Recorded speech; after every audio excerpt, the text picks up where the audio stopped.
السلام عليكم ورحمة الله.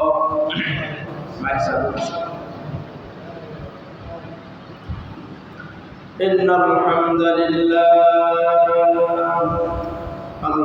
لله نحمده ونستعينه ونستغفره ونعوذ بالله من شرور أنفسنا ومن سيئات أعمالنا. من يهده الله فلا مضل له ومن يضلله فلا هادي له. ونشهد أن لا إله إلا الله وأن محمدا عبده ورسوله صلى الله عليه وعلى آله وسلم. أرسله بالحق بشيرا ونذيرا وداعيا إلى الله بإذنه وسراجا منيرا. أما بعد فأعوذ بالله من الشيطان الرجيم. بسم الله الرحمن الرحيم. إن الله وملائكته يصلون على النبي يا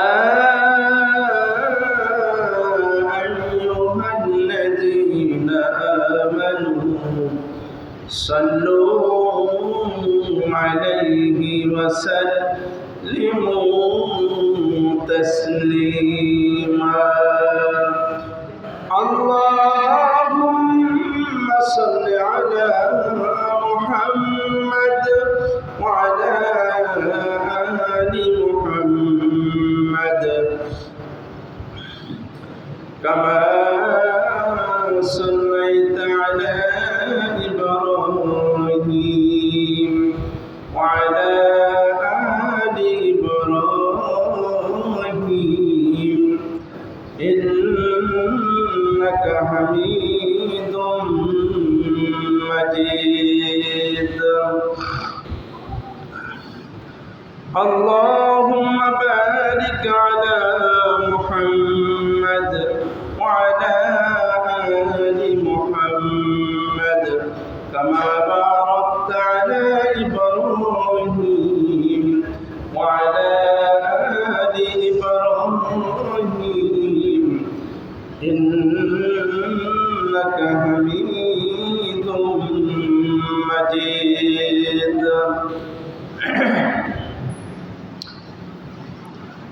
معزز محترم حضرات علماء کرام মুরব্বিয়ান এযম যুবক ভাইরা আমার, পর্দার আড়ালে সম্মানিত মা ও বোনেরা, আমরা সকলে মিলে সেই মহান প্রভুর দরবারে প্রাণ খুলে শুকর গুজার করব যে রব্বুল আলামিন আমাদেরকে আল বাইতুল্লাহ আসার এবং বসার তৌফিক এনায়েত করেছেন, সুস্থ রেখেছেন। সেই জন্য আমরা সেই মহান মনিবের দরবারে প্রাণ খুলে শুকরিয়া আদায় করি। আলহামদুলিল্লাহ।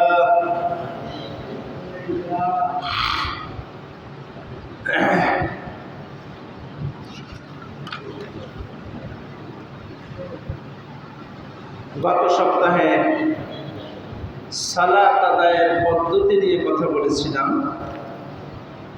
যে নবী করিম সাল্লাল্লাহু আলাইহি ওয়াসাল্লাম ইরশাদ করেছেন, সাল্লু কামা রাআইতুমুনি উসাল্লি, তোমরা সালাত আদায় করো সেইভাবে যেভাবে আমি নবী সালাত আদায় করেছি।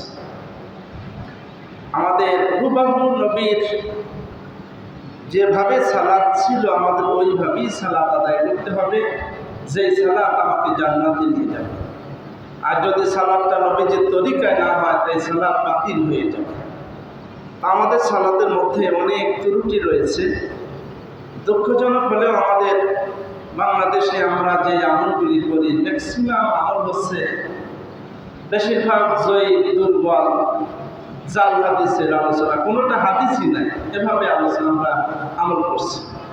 অথচ বিশুদ্ধ হাদিসের আমল রয়েছে, সেগুলো বাদ দিয়ে আমরা দুর্বল হাদিসের আমল করছি। গত সপ্তাহে আমি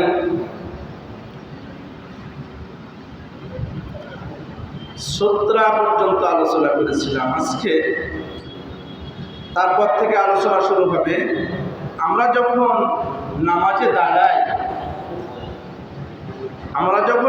দাঁড়াই তখন আমাদের দুই পায়ের মাঝে কতটুকু পরিমাণ ফাঁকা থাকবে, এ ব্যাপারে সরাসরি কোরআন হাদিসে কোনো কিছু খুঁজে পাওয়া যায় না, কোনো হাদিস খুঁজে পাওয়া যায় না। প্রত্যেক মুসল্লি সে তার স্বাভাবিক মতো নামাজে দাঁড়াবে। এটা হচ্ছে একা একই। যখন আমরা সুন্নাহ পড়ি, নফল পড়ি, বেতের পড়ি, একা যখন দাঁড়াই দুই পায়ের মাঝখানে নির্ধারিত করে দেওয়া হয়নি শরীয়তে যে তুমি এতটুকু পরিমাণ দাঁড়াবে। কিন্তু আমাদের সমাজে আমরা দেখতে পাই বা এরকম একটা কথা চালু আছে যে দুই পায়ের মাঝখানে একা যখন নামাজ পড়বে 4 আঙ্গুল ফাঁকা রাখতে হবে। এটা সুন্নাহ মনে করি। এই ব্যাপারে কোনো হাদিস নাই, এটা বাংলার মুখে মুখে প্রসিদ্ধ। অতএব দুই পায়ের মাঝখানে, এই জন্য আমরা দেখি অনেক আলেমরাও একেবারে গুটো হয়ে দাঁড়ায়, ছোট করে 4 আঙ্গুল ফাঁকা রাখে। এই 4 আঙ্গুল ফাঁকা রাখা এটা সুন্নাত নয়। যার শারীরিক গঠন যেরকম সে স্বাভাবিকভাবে দাঁড়াইলে তার আরাম হয়, একা একই নামাজের সময় সেভাবে দাঁড়াবে। কারো যদি 1 বিঘার প্রয়োজন, 1 বিঘা, যার স্বাস্থ্য বেশি মোটা সে যদি আরও একটু বেশি দাঁড়াইতে হয় দাঁড়াইতে পারে। আবার কেউ যদি 4-6 আঙ্গুল 8 আঙ্গুল দাঁড়াইতে ভালো লাগে সে সেভাবে দাঁড়াইতে পারে, এখানে স্বাধীনতা রয়েছে। কিন্তু 4 আঙ্গুল ফাঁকা রেখে দাঁড়ানো এটা যদি কেউ সুন্নাহ মনে করে তাহলে বিদআত হবে, গুনাহ। এখানে কোনো কিছু সুন্নাহর কিছু নাই। আমরা স্বাভাবিকভাবে দাঁড়াবো, আমার যেভাবে দাঁড়াইতে আরাম হয় একার ক্ষেত্রে। যখন সুন্নাহ পড়বেন, নফল পড়বেন, বেতের পড়বেন, একা নামাজের ক্ষেত্রে দুই পায়ের মাঝখানে কতটুকু ফাঁকা থাকবে এ ব্যাপারে কোনো নিয়ম কানুন নাই। পাশের মুসল্লি আমরা যখন জামাতের সাথে নামাজ পড়ব, আমরা খেয়ালের সাথে শুনি, কথাগুলি খুব গুরুত্বপূর্ণ। জামাতে যখন আমরা দাঁড়াবো তখন সাহাবাইগণ পরস্পর একে অপরের পায়ের সাথে পা, কাঁধের সাথে কাঁধ মিলিয়ে কাতার সোজা করে মিশে মিশে দাঁড়াইত। হাদিসটি সহিহ বুখারীতে এসেছে। হাদিস নাম্বার হচ্ছে 725। ইসলামিক ফাউন্ডেশনের যে হাদিস তাতে 689 নং হাদিস। সাহাবীগণ দুইজনের মাঝখানে কাতারে কোনো ফাঁকা রাখতেন না। আমরা যখন নামাজে দাঁড়াবো দুইজনের মাঝখানে কোনো ফাঁকা রাখা যাবে না, একেবারে মিশে মিশে দাঁড়াইতে হবে। সহিহ বুখারীতে হাদিস আছে স্পষ্ট। শুধু তাই নয়, জামাতে নামাজের ক্ষেত্রে দুজন মুসল্লির মাঝে কোনো ফাঁকা রাখা জায়েজ নেই, এমন কোনো হাদিস নেই। বরং ফাঁকা রাখতে নিষেধ করা হয়েছে মর্মে অনেক হাদিস রয়েছে। কারণ নবী করিম সাল্লাল্লাহু আলাইহি ওয়াসাল্লাম বলেছেন, দুইজনের মাঝখানে যদি ফাঁকা থাকে সেখানে শয়তান ঢুকে পড়ে। আমাদের ডানে এবং বামে ফাঁকা রাখার কারণে যদি শয়তান মাঝখানে দাঁড়ায় তাহলে কি আমাদের নামাজ আমাদেরকে সুন্দর করে পড়তে দিবে? শয়তান যদি কাতারে নিয়ে আমরা দাঁড়াই, দুই পাশে ফাঁকা থাকলে দুই ফাঁকায় শয়তান দাঁড়ায়, তাহলে শয়তান যদি আমরা সাথে নিয়ে নামাজে দাঁড়াই যাই, শয়তান কি আমাদের সুস্থ নামাজ পড়তে দিবে? আমাদের নানান হিসাব নিকাশ বাজে খেয়ালে আমাদের অন্তরটা ভরপুর করে দিন। আনাস রাদিয়াল্লাহু তাআলা আনহু থেকে বর্ণিত, রাসূল কারীম সাল্লাল্লাহু আলাইহি ওয়াসাল্লাম ইরশাদ করেছেন, রুসু সুফুফাকুম আকারাবু বাইনাহুমা ওয়া হাজু বিল আ'নাqi ফাওয়াল্লাযী নাফসি বিয়াদিহি ইন্নী লাআরা আশ-শাইতানা ইয়াদখুলু মিন খালালিস সাফা কাআন্নাহাল হাজাব। রাসূল কারীম সাল্লাল্লাহু আলাইহি ওয়াসাল্লাম ইরশাদ করেছেন, তোমরা তোমাদের কাতার পরস্পর মিলে মিলে দাঁড়াও, একে অপরের নিকটবর্তী হও এবং ঘাড়গুলোকে সমানভাবে সোজা করে দাঁড়াও। সেই মহান সত্তার কসম করে বলছি, কত শক্ত কথা নবীজি কসম করে বলছেন, সেই মহান সত্তার কসম যে আল্লাহর হাতে আমার প্রাণ আমি দেখতে পাই, কাতারের কোথাও যদি ফাঁকা থাকে সেখানে ছোট্ট খরগোশের বাচ্চার মতো কালো আকৃতিতে ছোট ছোট শয়তানগুলি দাঁড়িয়ে যায়। নাউযুবিল্লাহ। নবীজি কসম করে বলছেন, আল্লাহে আল্লাহর কসম, আমি দেখতে পাই দুইজনের মাঝখানে যদি একটু ফাঁকা থাকে, খরগোশের বাচ্চার মতো ছোট ছোট কালো বাচ্চা, ভেড়ার বাচ্চার মতো, খরগোশের বাচ্চার মতো একটা শয়তান দাঁড়িয়ে যায়। এই শয়তান যদি আমাদের নামাজের ফাঁকে ফাঁকে দাঁড়াইতে আমরা সুযোগ দেই, আমাদের নামাজ কবুল হওয়ার সম্ভাবনা আছে। শয়তানের কাজই তো আমাদের জাহান্নামে না। তাই নামাজের মতো শ্রেষ্ঠ ইবাদতের মধ্যে কিভাবে গন্ডগোল করা যায়, ওরা তো সেই চেষ্টাই করবে। হাদিসটি সুনানে আবু দাউদের মধ্যে এসেছে, 666 নং হাদিস। আমাদের সমাজে আমরা এই সমস্ত অন্যায় থেকে বেরিয়ে আসতে পারি না, তার কারণ আছে। এই হাদিসটা বলার পরে আমার এখন অনেকে আবার বলবে আহাল হাদিস হয়ে গেছে হুজুরে। কোরআনে যখন রাজনীতির কথা বলি তখন আবার আমাকে ভাবে জামাতের হুজুর। এখন আবার এই সহি হাদিসের কথা বলেছি, এখন আবার বলবেন যে হুজুর আহলে হাদিস হয়ে গেছে। কোন হানাফি মাযহাবের কোন আলেম কি বলেছে, যারা ইমাম আবু হানিফা তিনি বলেছেন নিজা সাহহাল হাদিস ফাহুয়া মাযহাবি, যেটা সহিহ হাদিস সেটাই আমার মাযহাব। যারা বিশুদ্ধ হাদিস মানে তারা হচ্ছে প্রকৃত হানাফি। তাহলে হাদিস এবং কোরআন এটা কোনো দলের নয়, এটা আহলুল হাদিসের নয়, হানাফিদের নয়। কোরআনে যদি থাকে, হাদিসে যদি বিশুদ্ধ রেফারেন্স সহ পাওয়া যায়, আমরা সকলে মানতে রাজি। এখানে যারা তেরামি করবে তাদের ইমান থাকবে না। আমাদের সমাজে অনেক জাহেল বক্তা, তাদের এই হাদিস নিয়ে আমার ব্যঙ্গ করতে আমি শুনেছি, নাম বলবো না। তারা বলে শোনেন, এখন আবার একদল বেরোইছে নামাজে নাকি মিশে মিশে দাঁড়াইতে হবে। একজন মুরব্বী আর একজন নাতির বয়সী মানুষ, তার সাথে যদি পাও মিশে মিশে দাঁড়ায় তাহলে কি বেয়াদবি হবে না? নাউযুবিল্লাহ বলুন। এই যদি বেয়াদবি হয় কথা বলে, তার ইমান থাকে। নবীজি কি আমাদের বেয়াদবি শিক্ষা দিয়েছে? সাহাবায়ে কেরাম কি বেয়াদব ছিলেন? নাউযুবিল্লাহ মিন যালিক। এই কথা সমাজে ওপেন হাজার হাজার মানুষের সামনে বলে, আর মূর্খ শ্রোতা তারা বলে ঠিক। যেখানে স্পষ্ট সহিহ বুখারীতে হাদিস রয়েছে, সুনানে আবু দাউদে হাদিস রয়েছে, স্পষ্ট সহিহ হাদিস, ইসলামিক ফাউন্ডেশনের কিতাবে এই হাদিসগুলো বর্ণনা করা হয়েছে। সেইখানে কয় তাই মিশে মিশে দাঁড়াইলে নাকি বেয়াদবি হবে। নাউযুবিল্লাহ মিন যালিক। নবীজি কসম করে বলেছেন প্রত্যেক ফাঁকায় শয়তান দাঁড়ায়, সেই শয়তান দাঁড়াইতে হবে না আমাদের। আর এই দাঁড়াবার মধ্যে, মিশে দাঁড়াবার মধ্যে কত কাইফিয়াত রয়েছে, একটা হাদিসের নবীজির কথার মধ্যে যে কত গভীর ইলম রয়েছে। এই মিশে মিশে দাঁড়াবার মধ্যে আমাদের অহংকার দূর হয়ে যায়।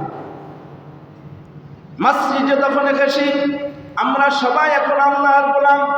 এখানে কে চেয়ারম্যান, কে মেম্বার, কে ওসি, ডিসি, কে মন্ত্রী দেখার সময় নাই। রিক্সাওয়ালা, ঠেলাওয়ালা, ধনী গরিব সব এক কাতারে শামিল হয়ে যাবে। এটাই হচ্ছে সুন্নাহ। মুসলমান কি অহংকার শিখায় ইসলাম? আমরা ভাই ভাই মুসলমান, গরিব ধনী দেখবো না, সবাই ভাই ভাই হিসেবে সমান। সাহাবায়ে কেরামদের হাদিস শরীফে পাওয়া যায়, এই জামার এই ঘাড়ের পাশ থেকে ছিঁড়ে দেবে, তার মানে তারা নামাজে এমনভাবে মিশে মিশে দাঁড়াইতেন, কাদের ঘষায় ঘষায় তাদের এই জামা ছিঁড়ে যেত। আর আমাদের যারা একটু প্রভাবশালী ভালো জামা কাপড় গায়ে দেয়, তাদের পাশে একজন গরিব দাঁড়াইলে সরে দাঁড়ায়, গায়ে যেন টাচ না হয়। এটা কি আমাদের অহংকার নয়? আপনি অহংকার করছেন, আল্লাহ চাদর ধরে রহমতের টানাটানি করছেন আর নামাজে দাঁড়াইছেন, আপনি নামাজ পড়ছেন। অহংকার করতে পারেন শুধু রব্বুল আলামিন, এছাড়া কারো অহংকার মানায় না। আমাদের সৃষ্টিটাই তো এক করে নাপাক পানি। আমরা অহংকার করি, আমাদের অহংকার সাজে। একটু অসুস্থ হইলে তখন আর নিজের মধ্যে রূপ দেয় না, আরে বাঁচবো না, ক্যান্সার ঘোষণা দিচ্ছে, আর বাঁচবো না, নিজের সমস্ত আমিত্ব বিলীন হয়ে যায়। তা আমাদের বাহাদুরি কোথায়? একমাত্র অহংকারের মালিক হচ্ছেন আল্লাহ, যিনি সৃষ্টিকর্তা, তিনি হচ্ছেন খালেক, তাম পৃথিবী সৃষ্টি করেছেন। অতএব নবী করিম সাল্লাল্লাহু আলাইহি ওয়াসাল্লামের এই বিশুদ্ধ হাদিসকে যারা ব্যঙ্গ করবে, টিটকারি করবে, তাদের ঈমান চলে যাবে, মুশরিক হয়ে যাবে। ঈমান ভঙ্গের 10টা কারণ আছে। ঈমান ভঙ্গের কারণটা আমাদের সমাজে অনেকেই জানি না।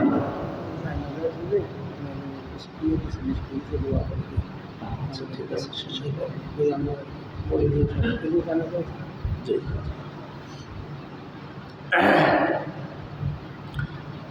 ঈমান ভঙ্গের 10টা কারণ আছে।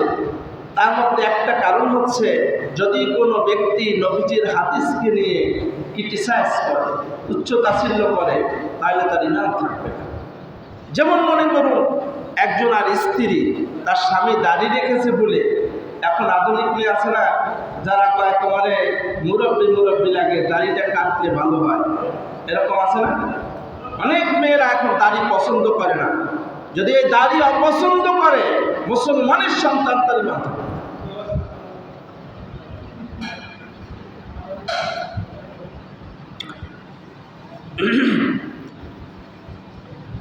কাতা সোজা করার ব্যাপারে জামাতে নামাজের ক্ষেত্রে সাহাবায়ে কেরাম কাতা সোজা করে দাঁড়াতেন। রাসূলুল্লাহ সাল্লাল্লাহু আলাইহি ওয়াসাল্লাম ইরশাদ করেছেন, সাওয়া সুফুফাকুম ফাইন্না তাসওয়াতাস সাফফা মিন তামামিস সালাত। নবী করিম সাল্লাল্লাহু আলাইহি ওয়াসাল্লাম বলেন, তোমরা কাতারগুলো সোজা করে দাঁড়াও, কেননা কাতার সোজা করা নামাজের পূর্ণতার অংশ। হাদিসটি সহিহ বুখারীতে এসেছে 723 নং হাদিস। হাদিসটি সহিহ মুসলিমেও এসেছে 861 নং হাদিস। নবী করিম সাল্লাল্লাহু আলাইহি ওয়াসাল্লাম বললেন, তোমরা কাতার একেবারে সোজা করে দাঁড়াবে। আমাদের এখন যে কত উন্নত ব্যবস্থা, কাতারগুলো সোজা করার জন্য দাগ দেওয়া আছে না, প্রত্যেক মসজিদে আলাদা চিহ্ন দেওয়া থাকে। তারপরেও দেখি প্রায় মুসল্লি তার স্বাদের মতন দাঁড়ায়, খেয়াল করে না, সেই আল্লাহ দাঁড়ায় গেছে 2 ইঞ্চি পিছিয়ে নাকি 2 ইঞ্চি সামনে। আবার এই জায়নামাজ বিছাবার কারণে অনেকে আবার এই দাগটা ঢেকে যায়। এই কাতারটা এই জায়নামাজের কারণে অনেক সময় দেখা যায় না, তাই একটু আটপাস হয়। এই জন্য যারা জায়নামাজ বিছাবেন তারা অন্তত কাতারটা সুন্দর করে দেখা যায়, বোঝা যায়, এভাবে দেখে দাঁড়াবেন। কাতার সোজা করার ব্যাপারে কত হাদিস এসেছে এবং সে কত গুরুত্বপূর্ণ বিষয়। আমরা এ ব্যাপারে কোনো উদাসীন, কেউ গুরুত্ব রাখি না। কাতার সোজা করার ব্যাপারে অনেক ভয়াবহ হাদিস বর্ণনা করেছেন নবী করিম সাল্লাল্লাহু আলাইহি ওয়াসাল্লাম। নোমান ইবনে বাশির রাদিয়াল্লাহু তাআলা আনহু থেকে বর্ণিত, তিনি বলেন, আকবাল রাসূলুল্লাহ সাল্লাল্লাহু আলাইহি ওয়াসাল্লাম আলান নাস বিওয়াজহিহি ফাকাল আকিমু সুফুফাকুম সালাসা ওয়াল্লাহি লাতুকিমান্না সুফুফাকুম আও ইউখালিফান্নাল্লাহু বাইনা কুলুবিকুম। রাসূলুল্লাহ সাল্লাল্লাহু আলাইহি ওয়াসাল্লাম বলেন, তিনি মুসল্লির দিকে ফিরে তাকাতেন, কাতার সোজা করার পরে মুসল্লিদের দিকে ফিরে দাঁড়াতেন। এরপর তিনি বলতেন, তোমরা কাতারগুলো সোজা করো। নবীজি একবার দুবার নয়, নবীজি 3 বার বলতেন, কাতার সোজা করো, কাতার সোজা করো, কাতার সোজা করো। কোনো গুরুত্বপূর্ণ কথাগুলি সবসময় নবীজি 3 বার করে বলতেন। তাই বলতেন, তোমরা কাতার সোজা করো। এরপর নবীজি বললেন, আল্লাহর কসম করে বলছি, তোমরা অবশ্যই কাতার সোজা করে নাও, নতুবা আল্লাহ তোমাদের অন্তরে বিবাদ সৃষ্টি করে দেবেন। তোমাদের অন্তরে বিবাদ সৃষ্টি করে দেবেন যদি তোমরা কাতার বাঁকা রাখো। কি কঠোর কথা, নাউজুবিল্লাহ। অন্তরে বিবাদ সৃষ্টি করে দেওয়া আজকে তাই হয়েছে। আমাদের এই নামাজ ঠিক নাই। আজকে প্রত্যেক বাড়িতে বাড়িতে ভাই ভাই বিবাদ আছে না? ভাই ভাই মারামারি, কিলেকিলি, মামলা মোকদ্দমা, নানান সমস্যা আমাদের সমাজে। প্রতিবেশীর সাথে মিল নেই। এই অন্তরের যে বিবাদ সৃষ্টি হয়েছে একজন আরেকজনের সাথে, এটা হচ্ছে আমাদের সঠিক নামাজ নাই। আল্লাহ তাআলা বলছেন, ইন্না সলাতা তানহা আনিল ফাহশাই ওয়াল মুনকার। সমস্ত অশ্লীল কাজ থেকে নামাজ বিরত রাখে। নামাজের মতো নামাজ, নবীজির মতো যদি নামাজ হইতো, একজন খাঁটি নামাজি কোনো অপরাধ করতে পারে। তার মানে আমরা নামাজ পড়ি, নামাজ হয় না। হাদিসের সাথে কোনো মিল নাই আমাদের এবার। আমি তো অবাক হয়ে যাই যখন এই হাদিসগুলি পড়ি, খুব আফসোস হয় যে আমাদের সমাজে আজ পর্যন্ত কোনো ইমাম তাদের কোনো খতিব বলছে যে দুইজনের মাঝখানে ফাঁকা রাখা যাবে না, এটা জায়েজ নাই, স্পষ্ট বিদআত, শয়তান দ্বারা বলছে। কথাগুলি বলে না। কি হয়েছে আমাদের আলেম ওলামা? কোন ইমাম বলেছে যে দুইজনের মাঝখানে ফাঁকা রেখে রেখে নামাজ পড়া যাবে? কোন হাদিসে আছে? কে দেখাইতে পারে?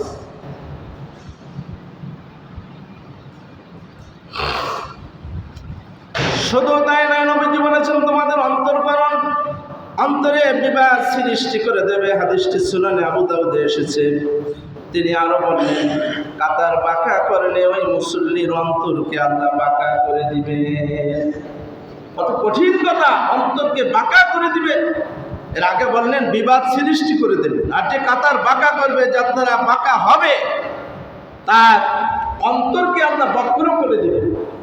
সূরা আলী ইমরানের ৮ নম্বর আয়াতে আল্লাহ তাআলা এই কথা বলেছেন, রব্বানা লা তুযিগ কুলুবানা বা'দা ইয হাদাইতানা ওয়া হাব লানা মিন লাদুনকা রাহমা ইন্নাকা আনতাল ওয়াহ্হাব। আয় আল্লাহ তাআলা, তুমি আমাদেরকে যে হেদায়েতের পথ দিয়েছো, হেদায়েতের পথ থেকে আমাদের অন্তরকরণ আমার বক্র করে দিও না। এই বক্র করার ব্যাখ্যা হচ্ছে মানুষটা গোমরা হয়ে যাবে। কিছু মানুষ আছে মুসলমান নামদারি, নামাজে ডাকলে তারা উল্টো পথে হাঁটে, আছেন, সোজা পথে আসতে চায় না, বাঁকা পথে হাঁটে।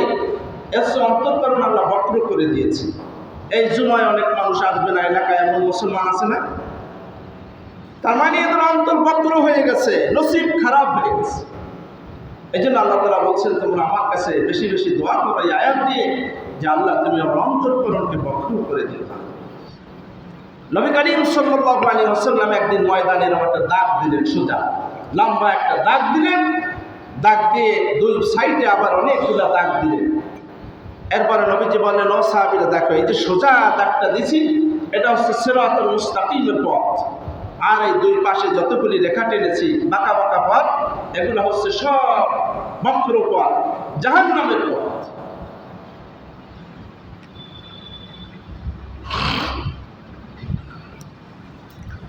তাহলে যারা কাতার বাঁকা করবেন, তাদের অন্তরে আল্লাহ বিবাদ সৃষ্টি করে দেবেন, তাদের অন্তরকে আল্লাহ বাঁকা করে দেবেন। হাদিসটি সহিহ মুসলিম এসেছে, 864 নম্বর হাদিস। আর কাতার সোজা করার নির্দেশটি দেবেন ইমাম সাহেব। আমরা অনেক মসজিদে দেখতে পাই মুয়াজ্জিন সাহেব মানে কাতার সোজা করুন, মোবাইল ফোন বন্ধ করুন, অনেক মসজিদে আমি এটা দেখতে পাই। কিন্তু এই কথা মুয়াজ্জিনের বলার কোনো অধিকার নাই। যিনি ইমাম তিনি এ কথা বলবেন। ওমর রাদিয়াল্লাহু তাআলা আনহু সালাতে কাতার ঠিক হলো কিনা এই ব্যাপারে একজন মুসল্লি তিনি নির্ধারিত করে দিতেন। চাকরির মতো তোমার কাজ হচ্ছে এটা, যে কাতার সোজা হয়েছে কিনা। ওমর রাদিয়াল্লাহু তাআলা আনহু যতক্ষণ পর্যন্ত ওই ব্যক্তি কাতারগুলো সব চেক করার পর দেখতেন, সব হেঁটে হেঁটে দেখতেন কোনো জায়গা বাঁকা আছে কিনা। এই বাঁকাগুলো যদি সব ঠিক হয়, উনি যতক্ষণ পর্যন্ত অনুমতি না দিত যে কাতার সোজা হয়েছে, ততক্ষণ পর্যন্ত তিনি তাকবীরে তাহরিমা করতেন না। সুবহানাল্লাহ। ইমাম অপেক্ষায় বসে থাকতেন। ওমর ফারুক রাদিয়াল্লাহু তাআলা আনহু পিছনে যাকে দায়িত্ব দেওয়া হয়েছে, কাতার ক্লিয়ার হয়েছে কিনা, সোজা হয়েছে কিনা, এটা যতক্ষণ পর্যন্ত ওনাকে না বলতো ততক্ষণ পর্যন্ত তাকবীর দিতেন না, নামাজ শুরু করতেন না। শুধু তাই নয়,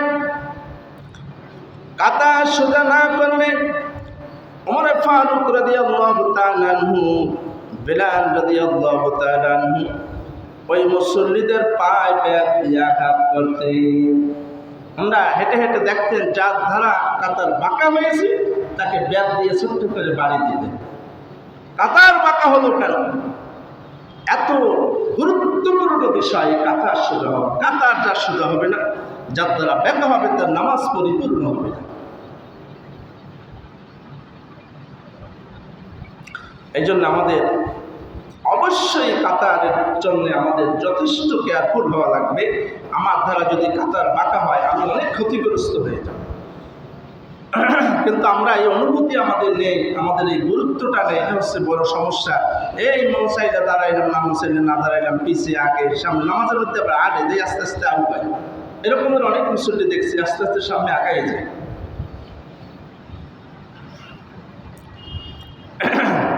কাতার হওয়ার জন্য দুইজন যদি পুরুষ হয় তাও তিনি জামাতে নামাজ পড়তে পারবেন। তবে পুরুষ যদি হয় পাশাপাশি দাঁড়ানো যায়।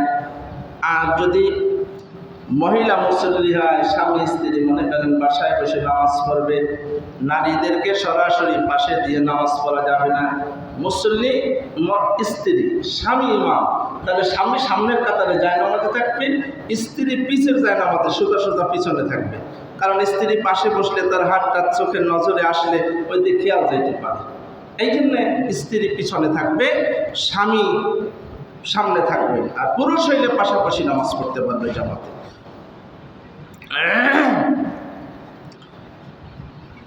সামনের কাতারে আগে পূরণ করা এখানে আমাদের বড় একটা গাফলাতি আছে। আজকে অনেক মুসল্লি আপনারা সামনে আগে আসছেন মসজিদে, কিন্তু বসছেন পিছনে, এটা অনেক দুর্ভাগ্য।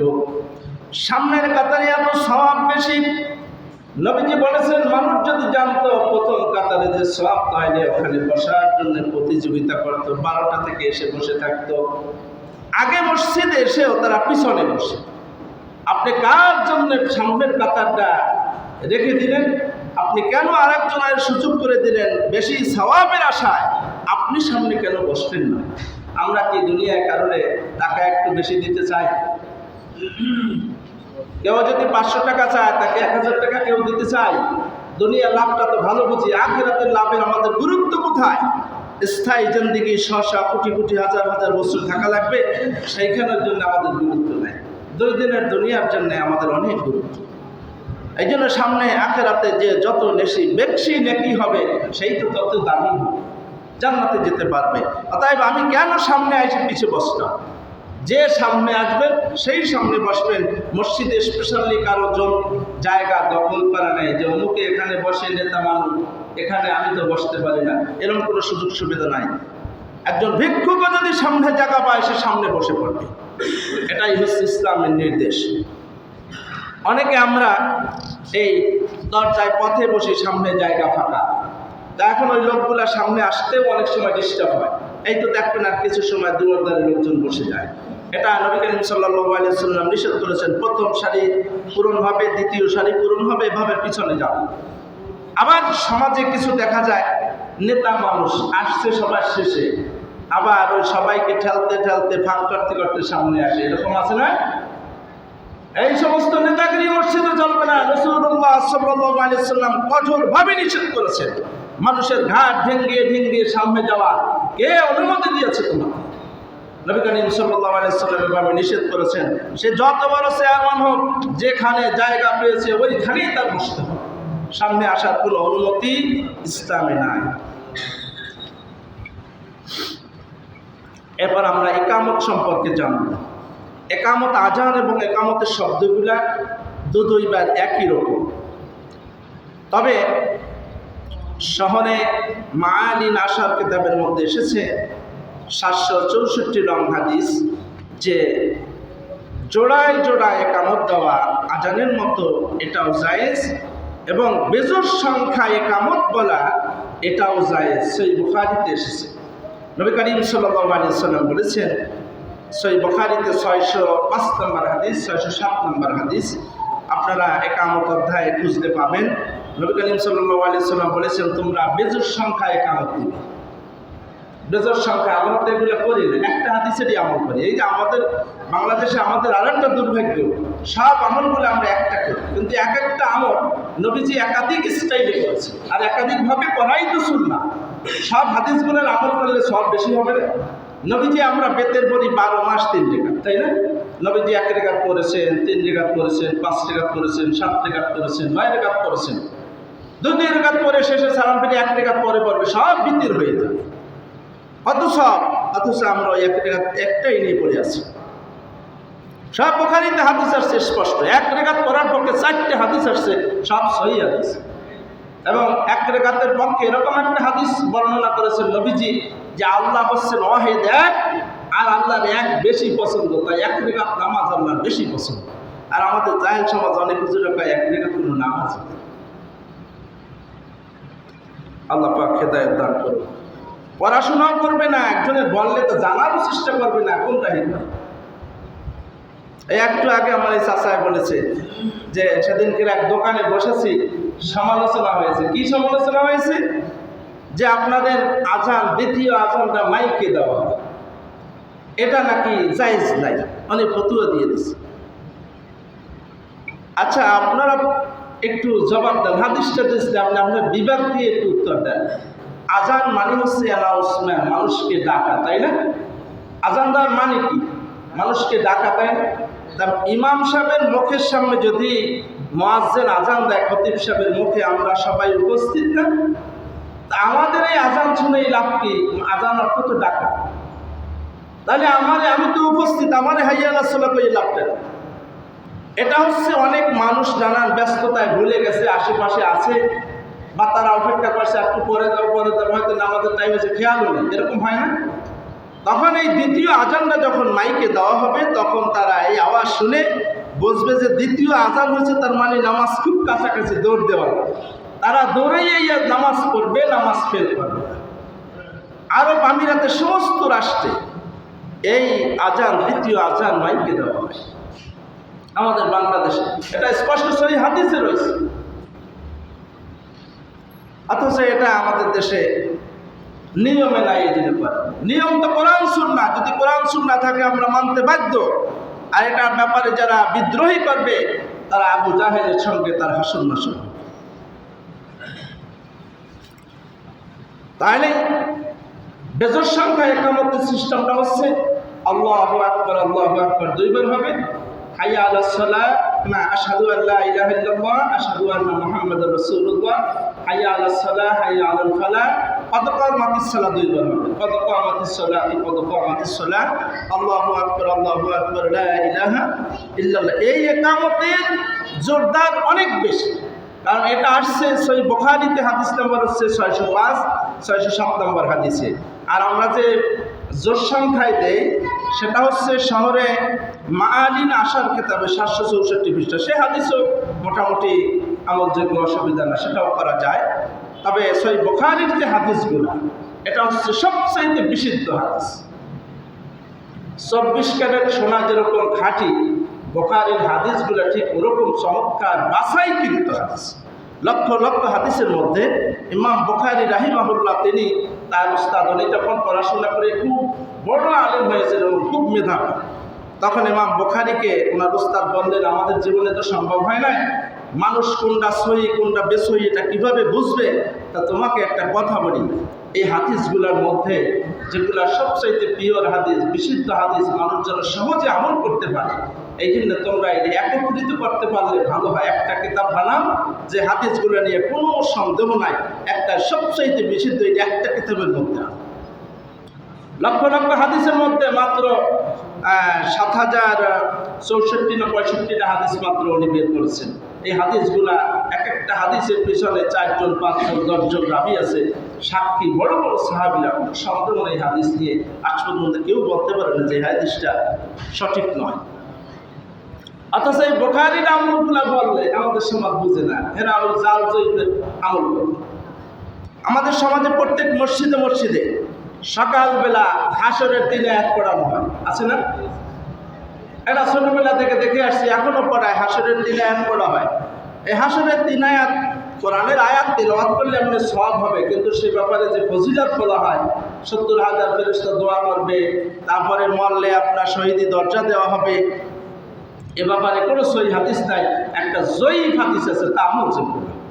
অথচ আয়াতুল কুরসি যদি কেউ পড়ে, নবী করিম সাল্লাল্লাহু আলাইহি ওয়াসাল্লাম একাধিক হাদিসে বলেছেন, সহিহ হাদিসে, যদি কেউ ফরজ সালাতের পর ৫ ওয়াক্ত ফরজ সালাতের পর আয়াতুল কুরসি পড়ে, ওই লোকটা জান্নাতে যাইতে একটা বাধা, শুধু মরে না, মরলেই জান্নাত। সুবহানাল্লাহ। আয়াতুল কুরসি মুসল্লিরা জানে না, আমরা তাদেরকে এরা শিক্ষা দিতে পারি না? হাসর পড়তে পড়তে সবাই মুখস্থ, আয়াতুল কুরসি প্রতিদিন পড়াইলে মুখস্থ হবে না? যেটা জান্নাতের সার্টিফিকেট, এটার ব্যাপারে আমাদের কোনো চেতনা নাই।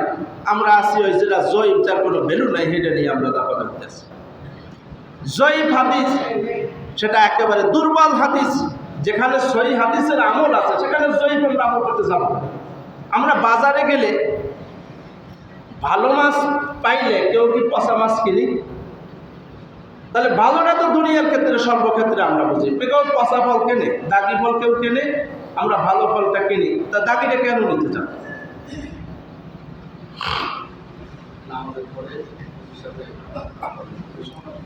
একটু কথা বলো। জি, আচ্ছা, ঠিক আছে।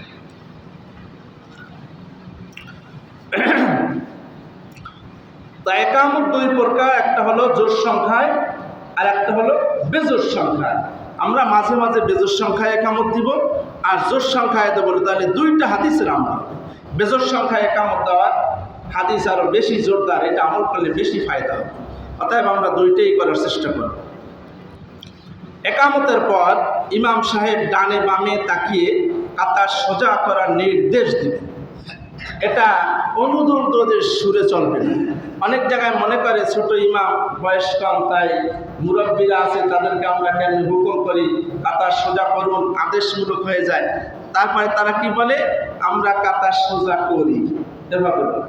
কিন্তু এটা জায়েজ নাই। যেহেতু ইমামের জায়গায় যখন দাঁড়াইছে, উনি এখন সবাই নেতা, ওনার কথা হবে নেতার মতো।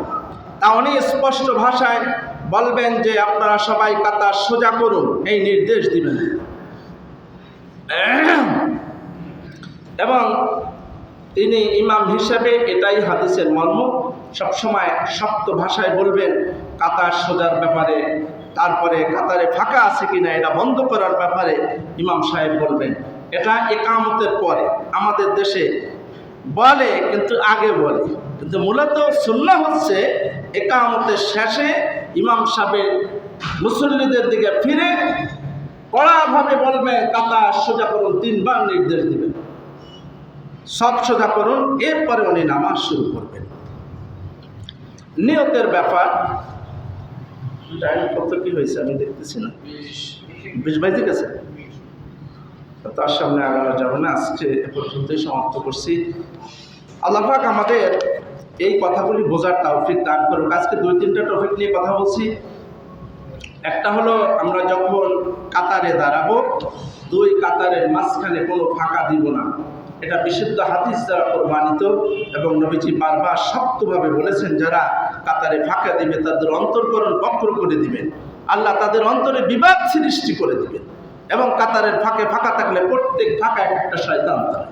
অতএব এই নামাজে যখন দাঁড়াবো আমরা মিশে মিশে, ভাই ভাই হয়ে, কাঁধে কাঁধে, গায়ে গায়ে, পায়ে পায়ে মিশে দাঁড়াবো। 1 ইঞ্চি ফাঁক দেওয়া যাবে না। এটাই হচ্ছে সত্যিকারের সুন্নাহ। আর কাতারগুলো আমরা সুন্দর করে সোজা করবো। কাতারে যেন কোনো রকম 1 ইঞ্চি বাঁকা না হয়, তাহলে আমাদের কিন্তু অনেক ক্ষতি হবে। আল্লাহ তাআলা এই কথাগুলি কোরআন সুন্নাহ দিয়ে বলছি, সবাই আমল করার তৌফিক দান করুক। আমিন।